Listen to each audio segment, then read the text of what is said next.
এই নির্বাচনের মধ্যে কি হয় আপনারা জানেন? মনোনয়ন বিক্রি করা হয় কোটি কোটি টাকা। এই দেশ এই জন্য আমরা স্বাধীন করেছি, এই জন্য আমরা আন্দোলন করি, সংগ্রাম করি? নিশ্চয়ই না। ভালো মানুষের অভাব নাই বিএনপিতে, ভালো মানুষের অভাব নাই অন্য কোনো দলেও, কিন্তু ভালো মানুষগুলার টাকা না থাকলে সমস্যা, সেই নমিনেশন পাবে না। কারণ কি? টাকার ঘাটতি নিয়ে দিতে হবে, বিকি কিনে হয় নমিনেশন। এমন রাজনীতি যদি দেশে থাকে, বাংলাদেশের ভাগ্য আকাশে কোনোদিন ভালো সূর্য উদয় হবে না। এই জন্য আমি আজকে খোলাখুলি আপনাদের সামনে কথাগুলি বলতেছি। আমি গিয়াসউদ্দিন, আমি মুক্তিযোদ্ধা কমান্ডার, সেই হিসাবে বিএনপির কোন নেতা কর্মী হিসাবে। এবার আসেন আমাদের দলের কথা বলি। রাজনৈতিক দল বিএনপি, নিজেরটা নিয়ে বলি। বিএনপির গঠনতন্ত্রে কি বলে? যে গণতান্ত্রিক পদ্ধতিতে এই দল গঠিত হবে এবং পরিচালিত হবে। সেটা কি চলে? না, একদম স্পষ্ট না। যদি গণতান্ত্রিক পদ্ধতিতে আমাদের এই দল চলতো, তাহলে এই নেতা কর্মীরা যারা হতাশ, যারা দুঃখ বেদনা নিয়ে একরাশ বুকে জ্বালা নিয়ে বক্তৃতা করলেন এবং বিভিন্ন সময় আমার সাথে কথা বলে, এই দুঃখ দুর্দশা আপনাদের থাকতো না। কেন থাকতো না?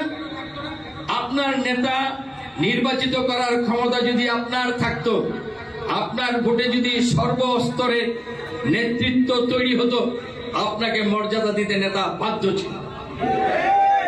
আপনাকে অবজ্ঞা করে কোন নেতা চলতে পারত না। নেতার ইচ্ছা মতো দলকে পরিচালনা করতে পারত না।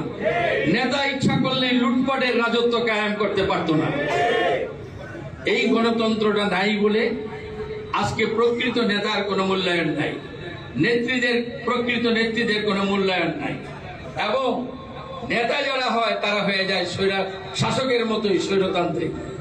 আমার ইচ্ছা, আমি যা ইচ্ছা তা করবো, জবাবদিহিতা করার তো কোনো জায়গা নাই, সেজন্য যা ইচ্ছা তাই করে। দলের মধ্যে গণতন্ত্র থাকবে না। আর দল সারাদিন চিৎকার পারবো আমরা রাষ্ট্রে গণতন্ত্র চাই, এই চাইলেই হয়ে যাবে? এই চাওয়াটাও তো অন্যায়।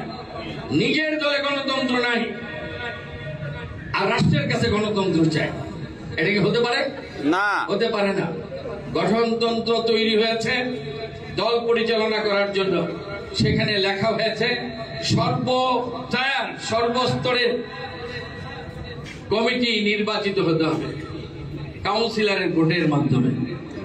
এই যে অধিকার, এই অধিকার আমাদেরকে না দিয়ে অ্যাপয়েন্টেড নেতা কর্মী বানানো হয়, কেন্দ্র থেকে নিয়োগ দেওয়া হয়, যেন চাকরি করি আমরা, কেউ গোলামি করি, কারো দাসত্ব করি।